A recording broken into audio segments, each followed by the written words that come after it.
assist on.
Ship recall.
scan complete.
Preston, how you going, bro? Surface scan by 50%.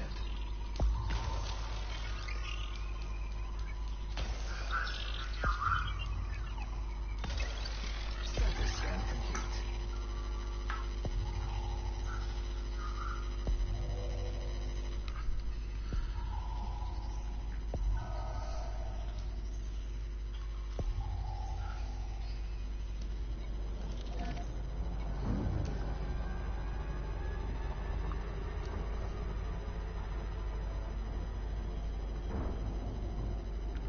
Yeah, I'm back on the PS4 now.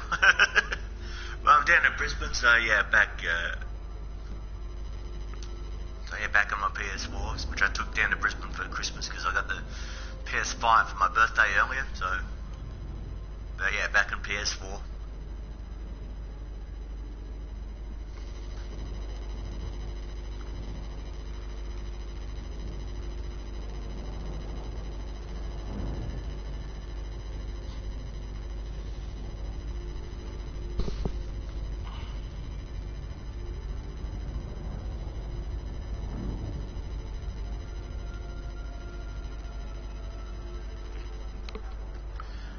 Yep, I am.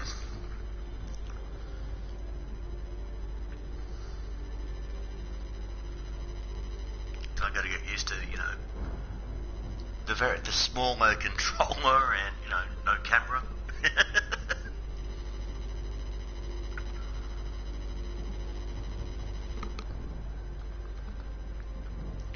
I'm going to August 16th is when I start. Is when I fly to America.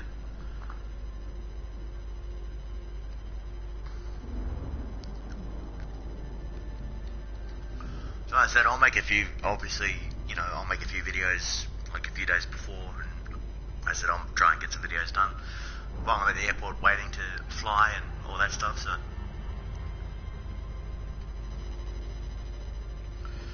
But yeah, I think for the month of August I probably won't be able to stream because my fiance's, well, soon to be wife's Wi-Fi isn't as good.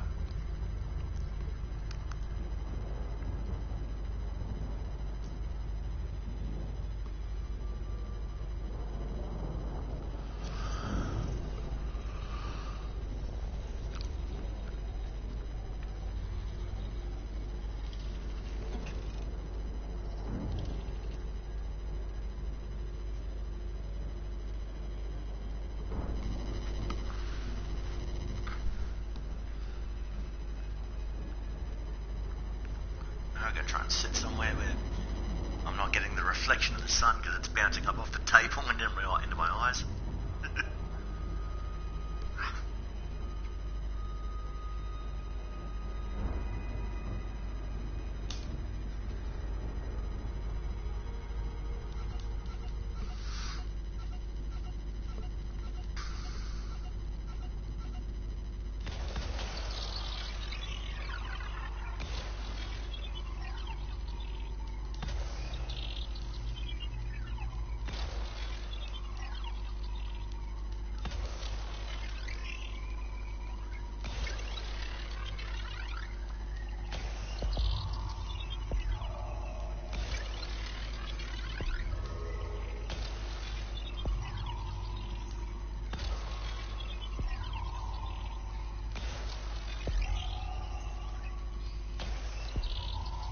Surface scan by 50%.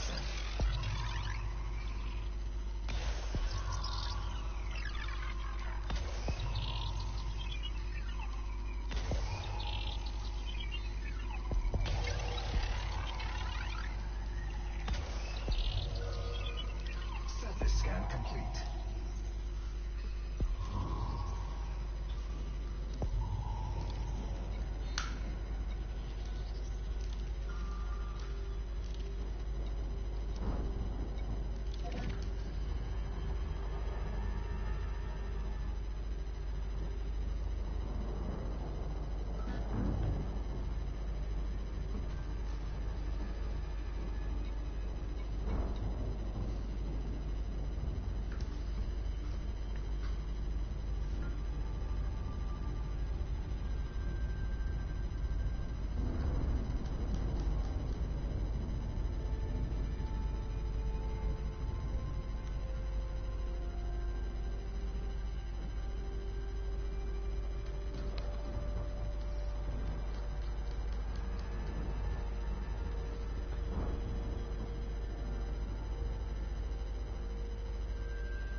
Surface scan by 50%. Surface scan complete.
50%.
you. I gotta go to the toilet. I'll be right back.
scan complete.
Jonathan759, greetings, '07. My flight's going pretty good at the moment. I've got myself about another 289 jumps to get where I'm going to go. And I'm flying right to the...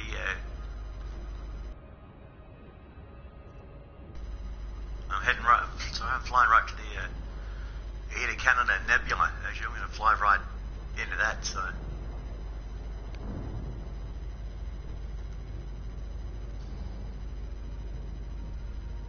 I mean, the funny thing is, I'm barely out of the bubble as we speak.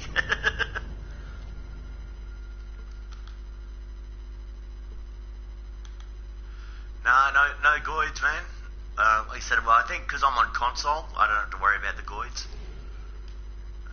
Let's see how far from the bubble I am. Oh, actually, I'm actually...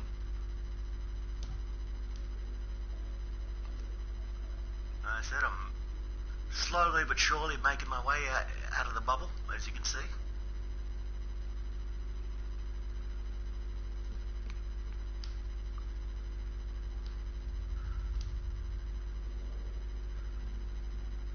And yeah, I've got myself flying into the right into the nebula right here, so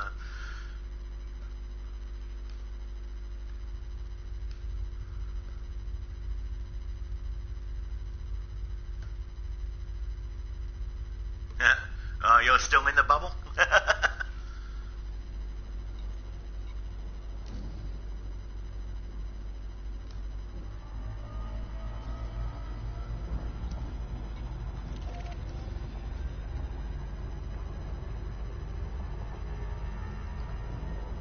Yeah, I said I love being an explorer, going out in the black and just, I don't do the detailed service and the detailed, scans, the FSS. I do the honk and then I just go to the different planets and just do that. And go to the planet, map, go to the next planet, map it, and jump to the system, honk, go to the planets again. You know what I mean? I know, I just have more fun with it like that, I think everyone sort of has their own way of exploring, and that's mine. You see, I've already worked my way through one of these planets here, obviously. This is my next one.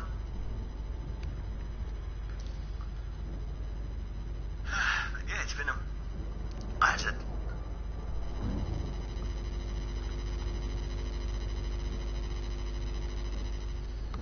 Oh, you got the, I got the aspects as well. I mean, I've fitted it out. I've done pretty good. I've got it with a 32 light year jump range. What status have we got, mate?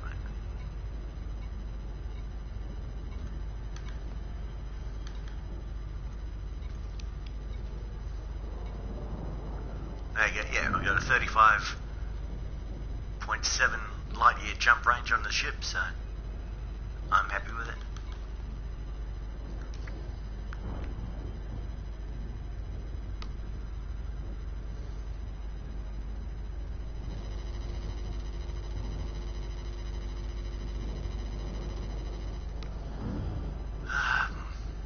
I love this game. It's just so soothing, you know what I mean? It's because I think I'm in console, so I'm not going to have to deal with any goids, you know what I mean? That's the thing that sort of sucks about having the legacy server. I think they're calling it now. I think.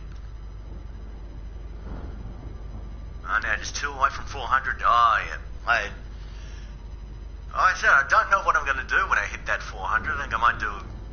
I have no idea. I think, actually, you know what? Before FDev came out with Odyssey, I've had one encounter with a Thargoid, and it scared it. I really wish I was streaming it, but I not really an encounter with a Thargoid. It was just I was in my T6, and I think I was heading back to Sol from the Pleiades sector. And I think I was like halfway to Sol and I just get pulled out of the FSD, and next thing you know, I just see this Thargoid ship in front of me. I thought, man, I wish I'd have taken a photo.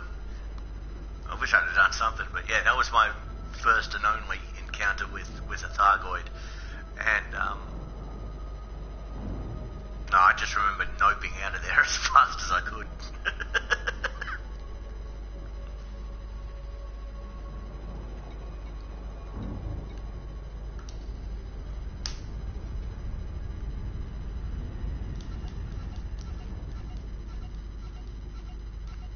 Oh, don't worry about the efficiency target.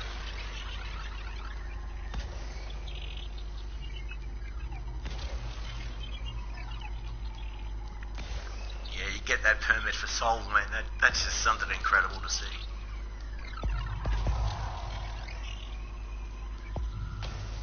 Because yeah, when I first got that Sol permit, yeah, first thing I did was just orbit Earth, you know what I mean?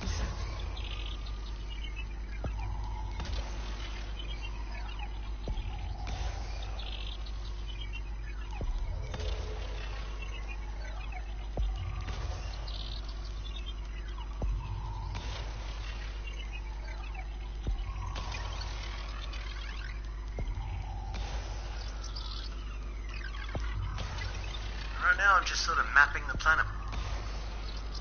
I know there's like an efficiency target you can get if you want, but I don't do that. Sometimes I do, like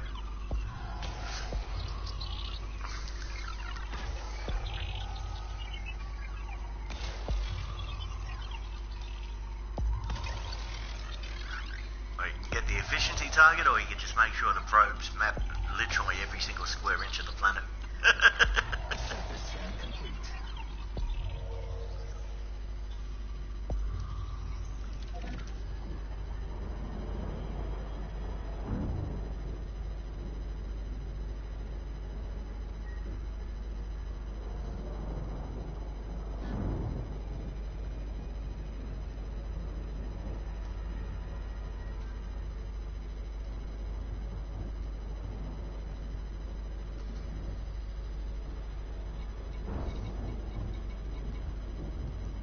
Alright, oh, here we go. Alright, this is that particular part of the system done. Now on to the next one. It's alright, I can scoop a bit of fuel when I get there as well.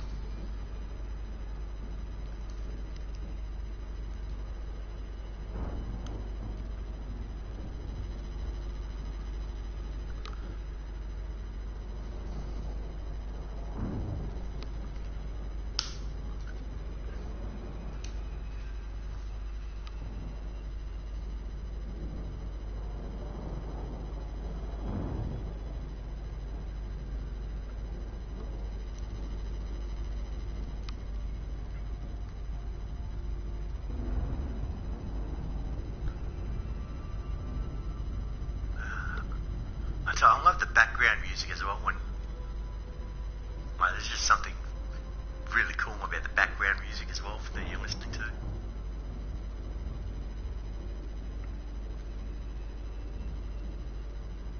Because I think, yeah, if it was just the ship's engine, I think you'd go insane. Like, especially if you're doing it like the Hutton orbital run. Oh god, with nothing but engines for God knows how long. Yeah.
Alright, this is gonna take a while.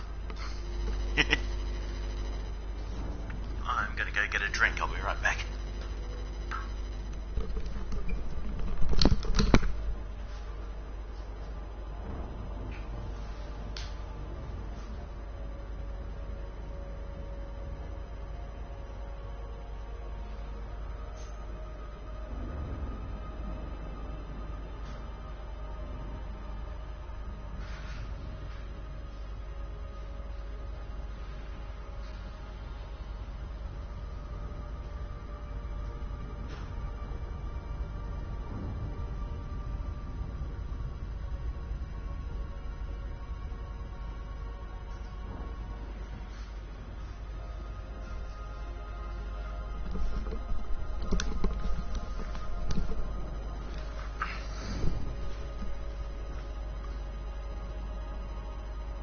That was better. Okay.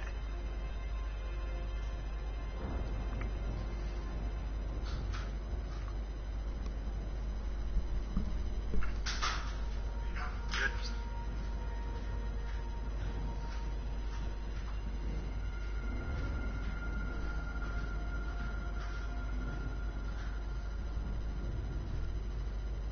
Yeah, MC, what's up?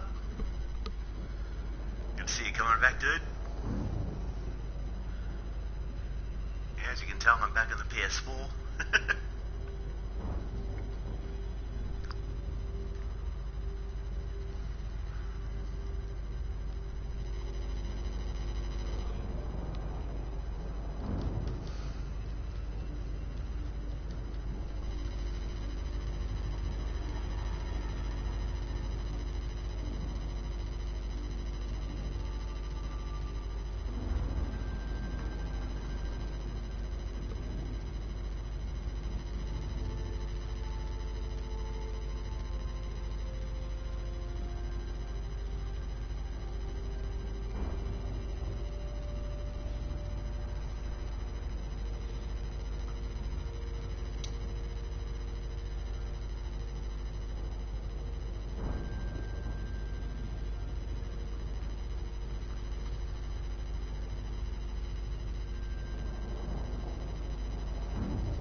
I gotta get some water, I'll be back.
Hey, absolutely, Jonathan. Hey, thank you for watching the stream, man. Thank you for coming in.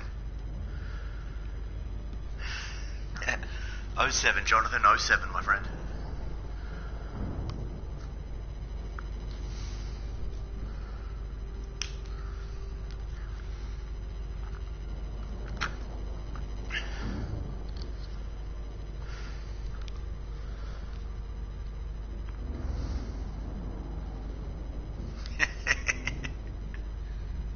There you go.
The Empire. Introduction. What a piece of work is man, how noble in reason, how infinite in faculty, in form and moving, how express and admirable. In action, how like an angel, in apprehension, how like a god, the beauty of the world, the paragon of animals. Shakespeare, Hamlet. When our ancestors departed Earth, they asked themselves, which of our achievements represents the best of humanity, that we may bring it with us to illumine the darkness? The Federation, embroiled in a world of contracts and petty bickering, chose their constitution. They placed their trust not in man himself, but in an imperfect work of man. But my ancestor, your first emperor, was wiser. He knew that the best achievement of humanity was humanity itself. There was more wisdom in a single nucleotide of his noble DNA than in all the Federation's written texts. That same wisdom still guides us now. We need no dusty documents to assert our right. We are human, born to rule. And the universe awaits the firm hand of our governance. Emperor Trascan Duval II, undelivered draft speech written immediately before his sudden and unexplained death. The Empire, while younger than the Federation, is easily the equal of its historic rival in terms of scale and resources. The key social distinction between the two powers is that slavery in the Empire is legal, a fact that has remained a source of controversy since its inception, both within the Empire and without. Some observers have pointed out, however, that conditions for those at the lowest levels of federal society are far worse than those experienced by imperial slaves. The popular image of the Empire is one of opulence, but while pomp and pageantry may be the norm in the core imperial systems, elsewhere in imperial space, one can find myriad examples of deprivation and squalor. Indeed, the Empire encompasses many striking contrasts. Sophisticated technology exists alongside an ancient Roman system of government, and the affluence of the core worlds depends on often unregulated slave labor in the wretched outer colonies. Ruthless industrial efficiency and low taxation has made the Empire rich and mighty. The hierarchy of imperial society is rigid, but a citizen can always rise through the ranks if he or she becomes wealthy enough and makes the right connections. Even a slave could, in theory, become a senator. The Empire. History. The Achenar colony was founded. In the mid-23rd century, wealthy entrepreneur Marlene Duval was so frustrated with the federal government that she founded an independent colony of her own in the Achenar system, chosen for its remoteness. When Marlene was killed shortly afterwards in a flyer accident, her brother Henson Duval took over as ruler. Henson Duval, the Emperor. Duval immediately abolished the fledgling democracy that Marlene had set up, and in its place, he established a system modelled on ancient Rome. He was now Emperor, and his closest allies were his senators. Any colonists who might have objected were forced into silent compliance with Duval's vision. Such were his wealth and power. It was also widely believed that Marlene Duval, like Remus in ancient Rome, had been killed by her own brother. Nobody dared to speak out. The Mudlark extinction. The colonists were aware that the planet they had settled, Achenar 6D, had indigenous life, but at first it wasn't appreciated that this included a sentient species, nicknamed the Mudlarks after they were observed digging through riverbank mud in search of food. Although the Mudlarks were at a pre-agricultural stage of development, they appear to have developed the beginnings of language. They also created crude forms in molded clay, with no obvious practical purpose, possibly indicating a nascent artistic culture. The Mudlarks proved fatally vulnerable to the bacteria carried by the colonists, and within a few decades of the colony's founding, the species was extinct. Rumours subsequently emerged that Henson Duval had purposefully removed all traces of the Mudlarks, partly in fear of federal reprisal, and partly to ensure that his development plans would not be hindered by ecological constraints. The Federation attempted to reclaim Achenar. When the federal government heard rumours that Duval's colony had recklessly caused the destruction of a sentient indigenous species, they decided on military intervention. The Imperial ships beat back the federal attackers, who were unable to establish a beachhead among the airless outer worlds, and struggled to maintain supply lines so far from Earth. The federal forces eventually fell back and entrenched in the Beta Hydri system. Skirmishes with Imperial ships continued for the next 50 years, but these were unable to prevent Duval from expanding the Empire to many other worlds. The Age of Expansion. After hostilities with the Federation ceased, the Empire entered a century of growth, annexing many new systems and persuading others to join. It spent the following 2 centuries consolidating its new territory, appointing colonial administrators from among the noble houses of Achenar. The Empire. Society. An ancient Roman model. The Empire works on a clean system. Society is divided into tiers. Emperor, senators, patrons, clients, and then citizens, with slaves below these. Groups of patrons pledge their support to a given senator, offering military service, tax revenue, and the right to wield the patrons' votes in the Senate on their behalf. In return, the patrons are granted a measure of protection and material security, as well as having their interests represented in the Imperial Senate. Senators are responsible for deciding tax rates and welfare systems for their patrons, meaning that the lower a given senator's tax rates, the more patrons he is likely to attract. This is far from being patrons' only concern, however. Loyalty over time, ideological compatibility, family connections, and discreet private deals can all play a part in deciding which senator to back. The system extends downward through the tiers in a similar fashion, with clients pledging themselves to given patrons, and citizens pledging themselves to given clients. The votes held by the patrons actually comprise the total votes of all the clients pledged to them. Similarly, the votes held by those clients comprise the total votes of their pledged citizens. Patrons are therefore capable of investing variable degrees of power in their chosen senators, with the result that some senators are more powerful than others. Senators are responsible for those below them, meaning that everyone has a form of social security, at least in theory. Indeed, many senators take pride in the security they offer their citizens. Some have even been known to drain material wealth from small independent worlds and pump it back into the capital economy, allowing them to reduce citizens' taxes and giving their own popularity a considerable boost. Patrons are free to withdraw their patronage from their chosen senator, placing the onus on the senator to represent them satisfactorily or face a loss of voting power. Rigid stratification.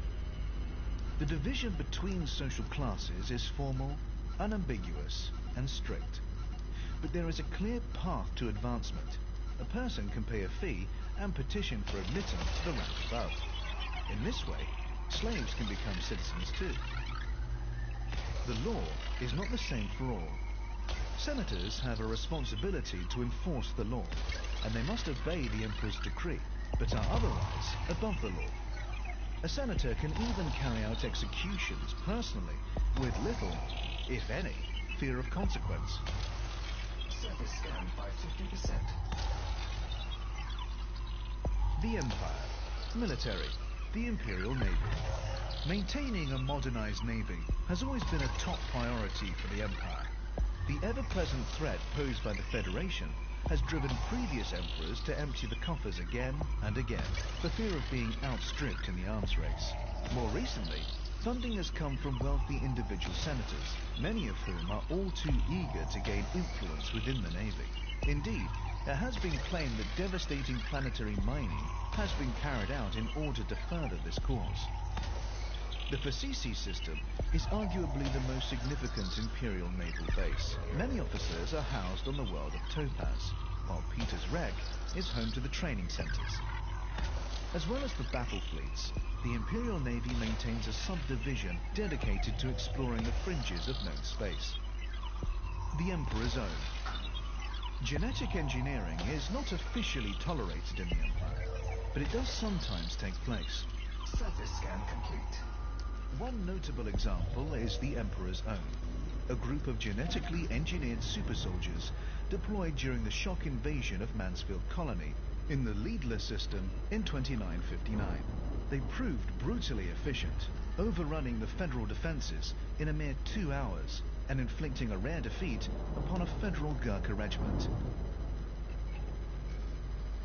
The Empire. Culture and values.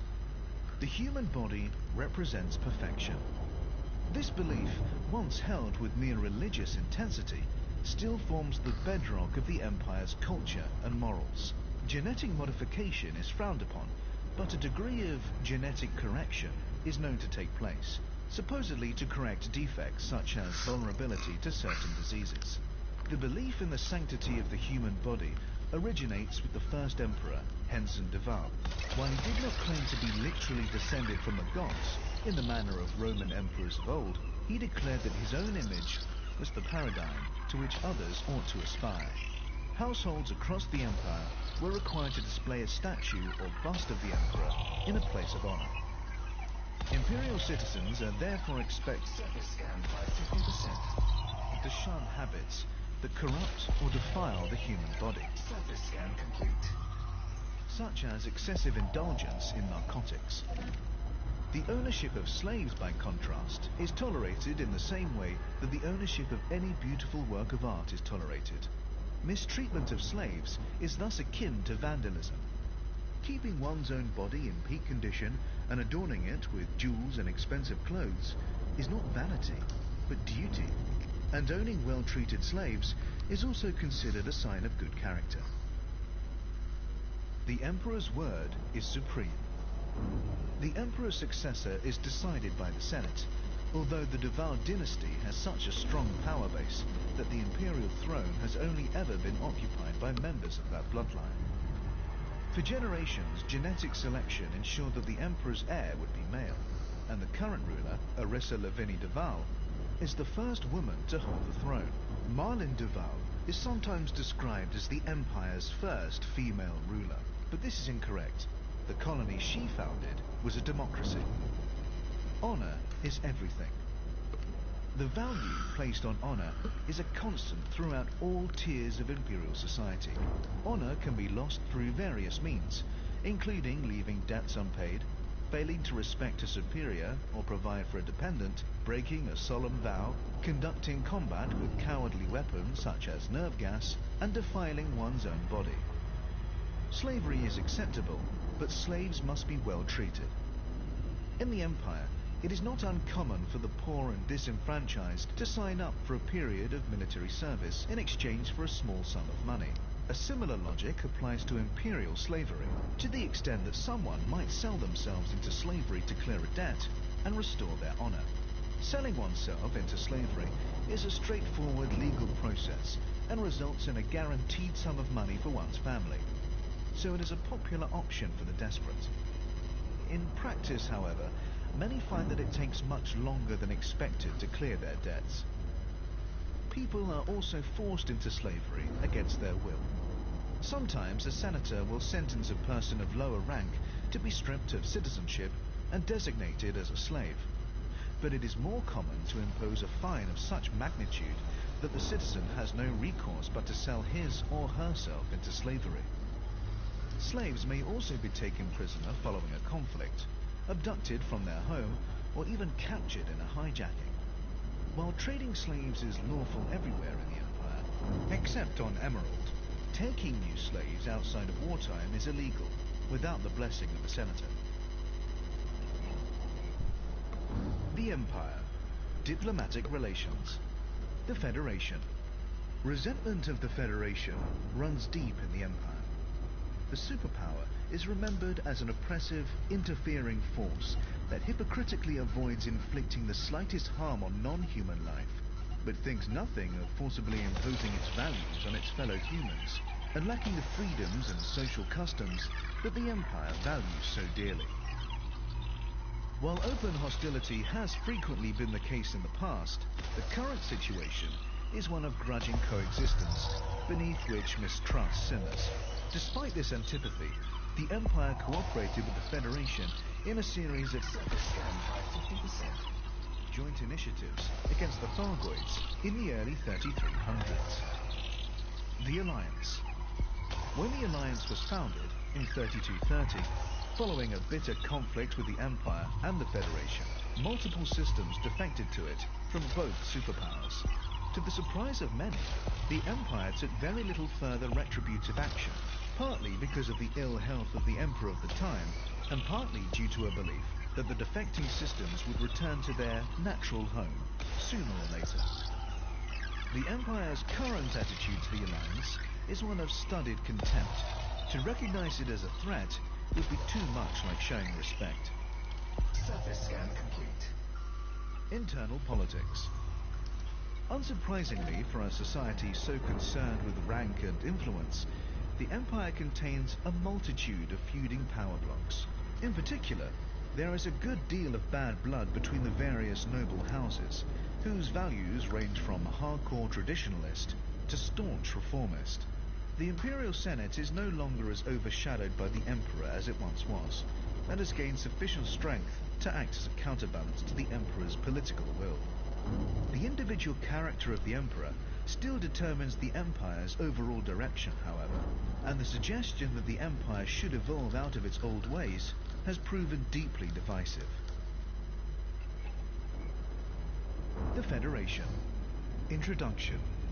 For I dipped into the future, far as human eye could see, saw the vision of the world, and all the wonder that would be. Saw the heavens fill with commerce, argosies of magic sails, pilots of the purple twilight, dropping down with costly bales, till the war drum throbbed no longer, and the battle flags were furled in the Parliament of Man, the Federation of the World. Alfred Lord Tennyson, Locksley Hall, 1835.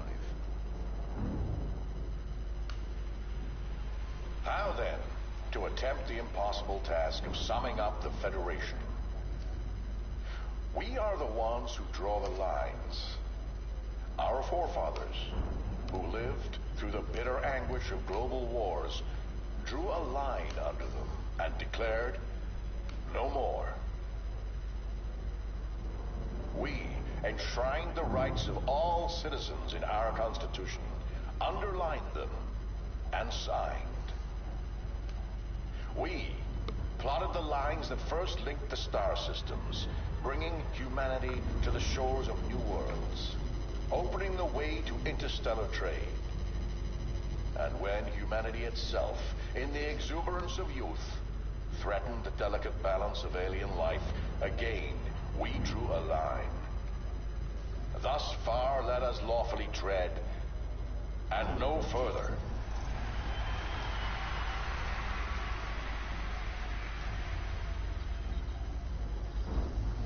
Isaac Gellin, Federation President. Inaugural speech, 2862. The Federation is the oldest of the galaxy's three superpowers, a vast geopolitical entity reaching out from the core system of Sol and encompassing a broad socio-economic spectrum. Among the myriad federal star systems, one can find extraordinary wealth, crushing poverty, and everything in between. By contrast with the Empire, which offers a social safety net in the form of state-sanctioned slavery, the poorest members of federal society have no safeguards and no way out. For them, life on the graffiti-stained streets is inescapable, and the gulf between their lives and those of the super-rich could not be more insurmountable. At its best, the Federation embodies the values of its founding nations: democracy, industry, and liberty. But federal society can also be competitive and unforgiving. Server scanned by 50%. Corporations wield too much power, politicians are often corrupt, and a sink-or-swim ethos prevails. The Federation. History. The nations of Earth united in the aftermath of war. After the devastation of World War III, the United States of the Americas rose to become the planet's dominant nation. Over the following years, it gradually brought the other nations of the world under its aegis. Called at first the Federation of the USA, the expanding democracy was soon given the Surface scan complete. less exclusive title of the Federation. Humanity reached for the stars. When faster-than-light travel became a reality in the 22nd century, several terrestrial corporations competed fiercely to establish the first human colony in a new star system. Tau Ceti was the first system to be colonized, followed by Delta Pavonis, Beta Hydria, and Altair. In their wake, there followed a wild scramble of pioneering expeditions and colonial ventures. The first colony rebelled. The year 2161 saw a dispute between the colony of Tau Ceti III and the Federation Authority, centered on the colonists' repeated refusal to limit the damage they were inflicting on the alien ecosystem. Earth dispatched a fleet with orders to revoke the colony's charter. The colony responded by declaring independence. A military stalemate led to grudging compromise, and the Federal Accord resulted, granting the system rights and representation, along with concomitant duties. The Federation, born on Earth, was now an association of star systems. The Birthright Wars gave corporations preferential treatment. Starting in 2621, a group of corporations subjected the federal government to over a century of unrelenting pressure. They demanded the right to buy up underexploited colonial land from its hereditary owners. Under the terms of the original charters, the land belonged to the colonists and their descendants, regardless of their ability to mine, farm, or otherwise exploit it, meaning that immense resources were lying untapped. The corporations argued that with the machinery, workforce, and fleets at their disposal, they could tap those resources. The Federation would be enriched, the original owners would be compensated, and everyone would be satisfied. The Federation bowed to pressure and allowed compulsory purchase of the family's land, albeit for far less than the expected sums. Outrage, rebellion, and, in one case, the defiant resettlement of an entire colony resulted. The Federation's detractors often point to this dark episode as indicative of its true nature, a mere administrative puppet bent to the will of rapacious corporations. The Federation. Society. A federated democracy. The Federation's legislative body is made up of congressmen elected to represent their system or state. Apart from the oldest core systems such as Sol, which encompasses multiple states, each star system within the Federation is considered a single state. New colonies do not qualify for full Federation membership until and unless they fulfill the development objectives set down for them. With self-reliance comes representation. The federal government has its seat on Mars, which was terraformed in 2286. Congress was moved there from Earth in the early 30s. Surface scanned by 50%. Millennium. The executive branch is headed by an elected president with a fixed 8-year term. Constitutional rights obtained. The sovereign rights of all individuals are enshrined in the Constitution, which is a modified and streamlined version of the US Constitution, originally codified in the 18th century. The right to liberty underscores the absolute ban on slavery within the Federation and is a point of contention with the Empire. Corporate interests dominate. Although the Federation is loudly and proudly democratic, corporations still exercise tremendous influence over the democratic process, shaping citizens' choices through celebrity endorsement, lobbying, and occasionally outright corruption. Surface scan complete. The government is notoriously reluctant to curb corporate activity. The typical question in Congress is not whether a given policy will favor corporate interests, but which ones it will favor. Competition between corporations for Congress support can lead to a deadlock in the government. The Federation. Military. The Federal Navy. The Federation has maintained a battle fleet since the days of the first federal colony, which was established in the Tau Ceti system. Its official mandate is to protect shipping and defend the borders of federal space, but it has also frequently been deployed against the Federation's own rebellious citizens. At first, the Federation's member systems were required to contribute the required ships, making the mustering process a cumbersome one. But following the Birthright Wars, corporations were chartered to produce centralized fleets, which made for a far more efficient system. The naval shipyards and training academy were originally based in the Anlave system, but the academy has since been moved to the custom world of Navy Central in Eta Cassiopeia. The Navy benefited from massive investment following the forced sell-off of colonial land in the Birthright Wars, during which it was wielded against the colonists in a bitterly resented move. When the Thargoids were first encountered in 2849, the Navy was boosted once again in fear of the alien threat, and a further bolstering followed in 2867, in the aftermath of what were believed to be Thargoid attacks. Governor Raul Santorini championed heavy cuts to the Navy budget in 3022, which were not reversed until President Varian Scott came to power in 3144. Scott talked up the Thargoid threat, again increasing funding to the Navy and removing the requirement for military actions to be approved by congressional vote. Land forces. In addition to the rank and file, the Federation still enjoys the loyal service of special military divisions, such as the Gurkha Regiment, who have served since the days of Earth. Keeping up long-standing traditions such as this is an important link to the past for Federal citizens. The Federation. Culture and values. If you want to eat, you have to work. The Federation has no room for freeloaders. It has nurtured the core frontier values of self-reliance and entrepreneurship since its inception, and respects the self-made citizen. This insistence upon paying your way and pulling your weight also applied, notoriously, to the process whereby new colonies were established. Until a given colony was able to fulfill the development goals set down for it by the Federation, it could only ever be a dependency with no voice of its own. Given that the Federation's assigned goals could vary wildly from one colony to the next, this requirement frequently chafed with the colonists.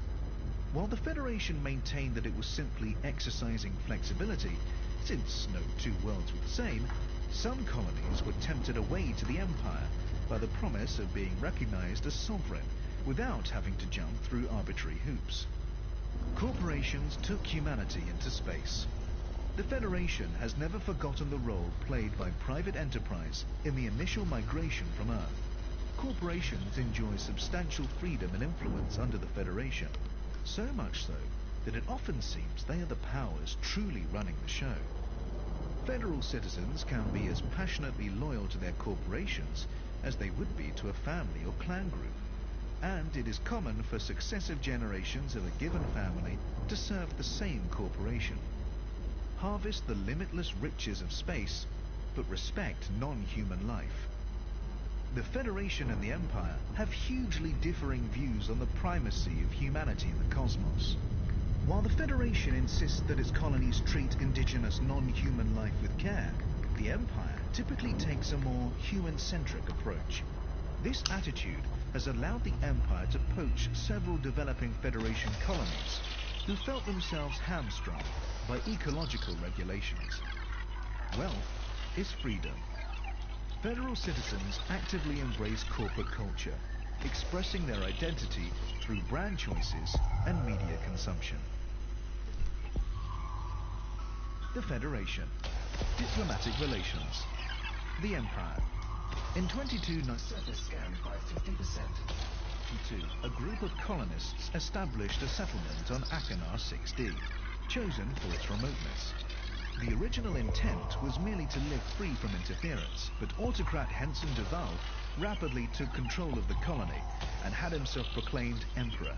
The Federation attempted military reprisals, partly due to the nascent empire's insistence on independence, but faced a harder fight than they had expected and were held at bay.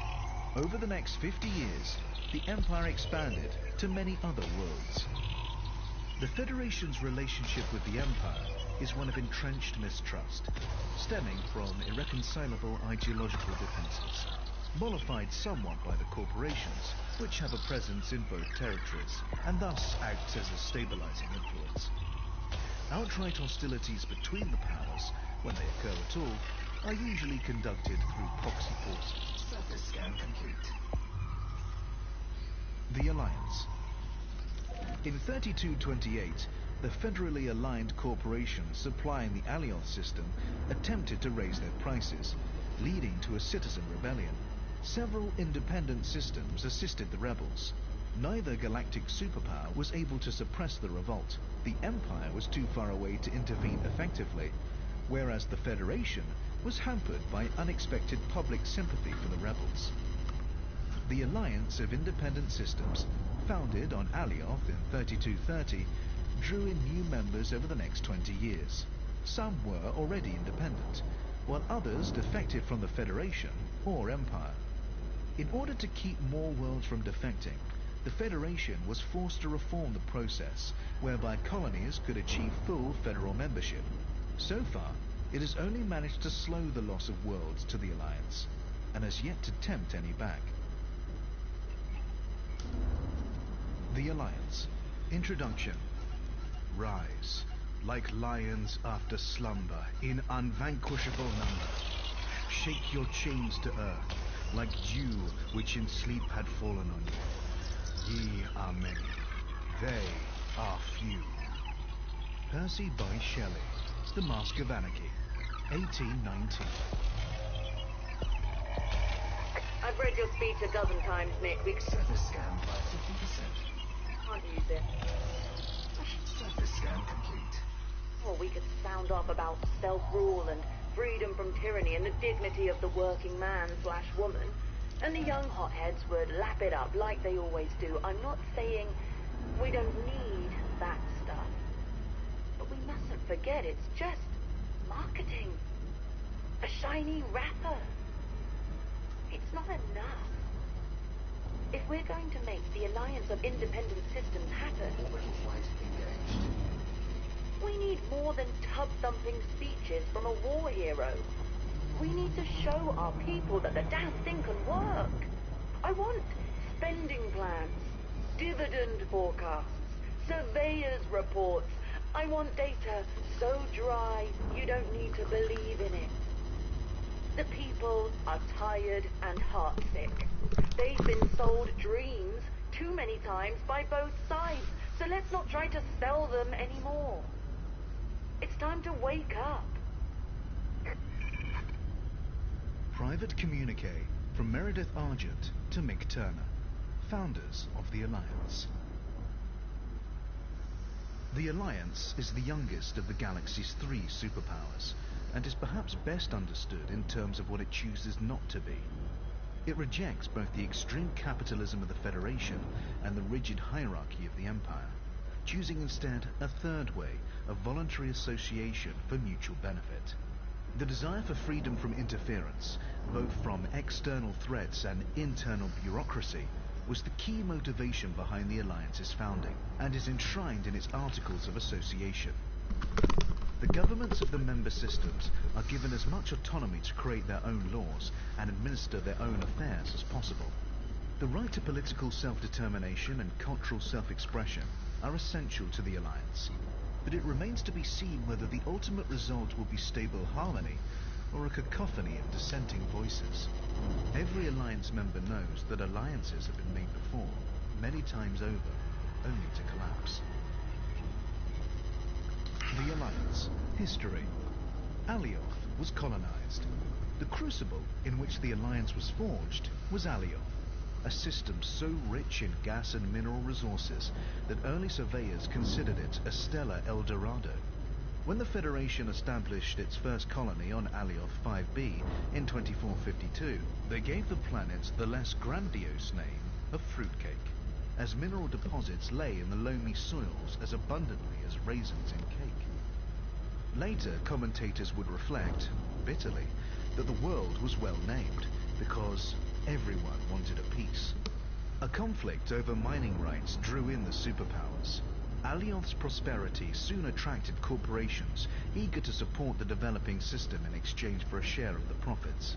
A dispute over rights quickly escalated into an armed conflict, prompting the Empire to dispatch a military force, ostensibly for the colonists' protection. The Federation also sent ships, but theirs were a response to the corporation's plea for aid. Unable to directly engage the Federal ships without sparking a war, the Empire covertly encouraged the Alioth colonists to renounce the Federation and accept Imperial protection, thus freeing the Empire to engage with the occupying Federal forces in sympathy with the will of the people. This marked the first of many incidents in which the people of Alioth were used to advance the agenda of another power. Federation-sponsored insurrection. In 2530, the Federation set out to undermine Imperial control of Alioth by exploiting local resentment of the governor. They covertly supported acts of protest and petty vandalism. Then, when the inevitable Imperial crackdown followed, stoked the fires of social unrest. A terrorist movement called the Quakers emerged, and the atrocities escalated.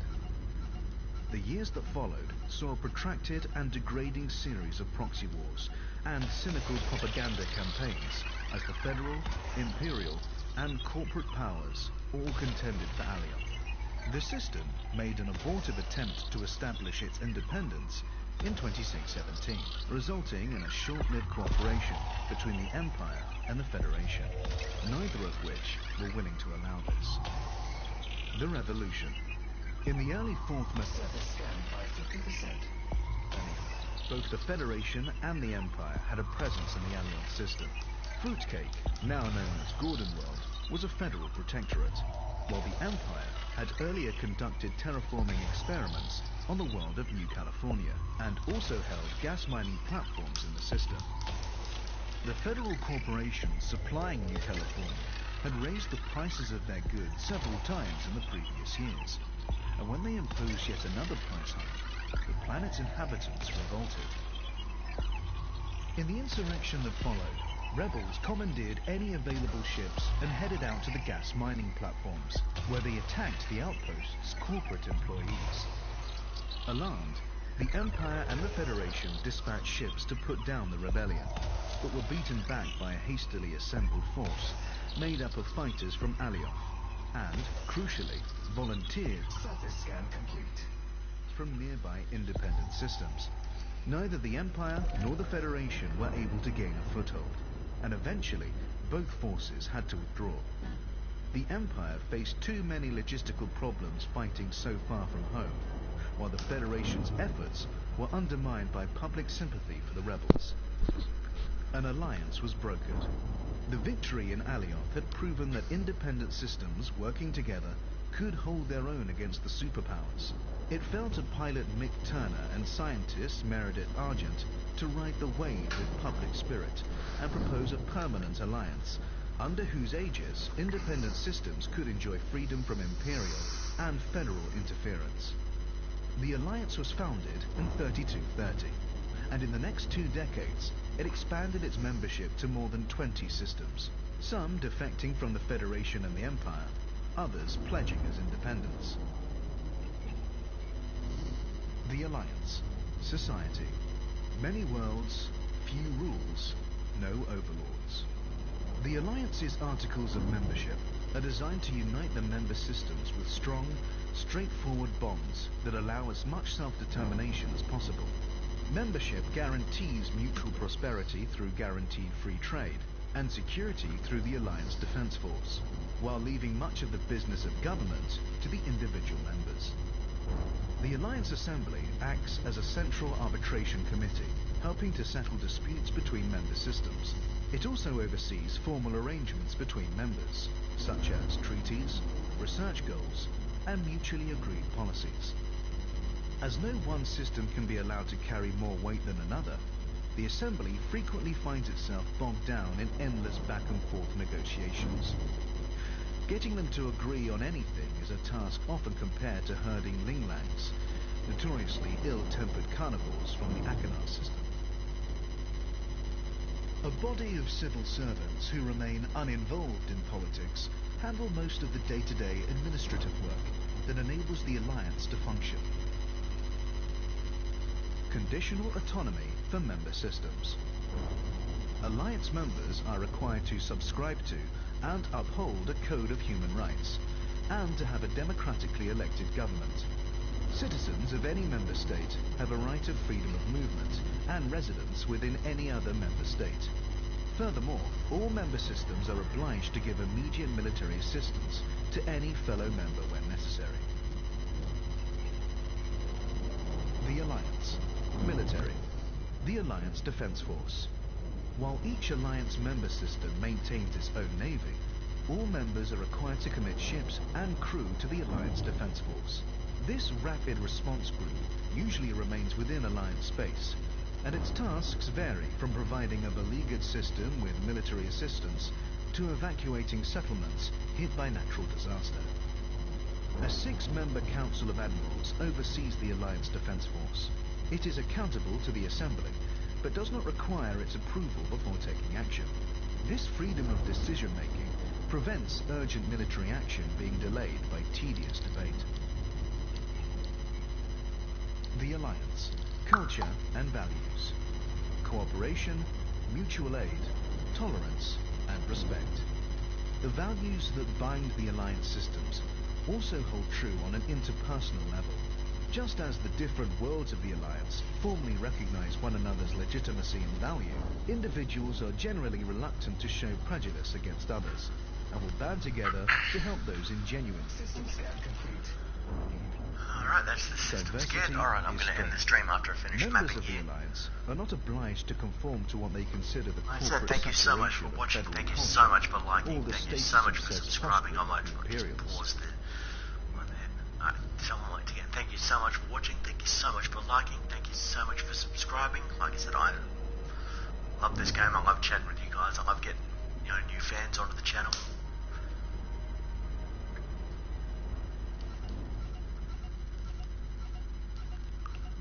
Like I said, I'll see you guys tomorrow with more Elite Dangerous.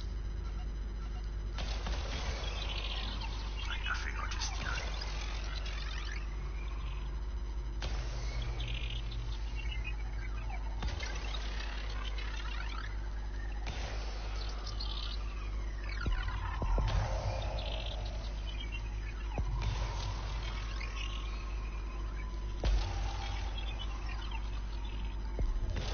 Surface scanned by 50%.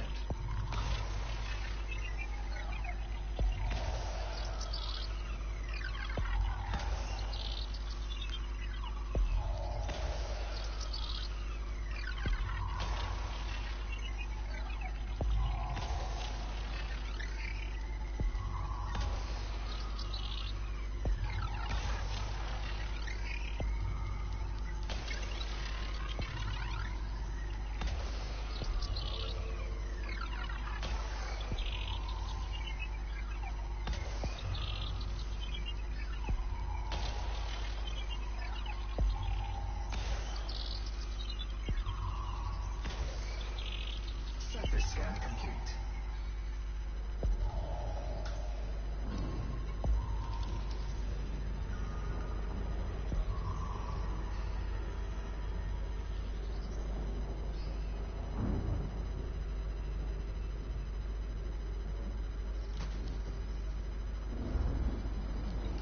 Orbital flight engaged.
Landing gear deployed.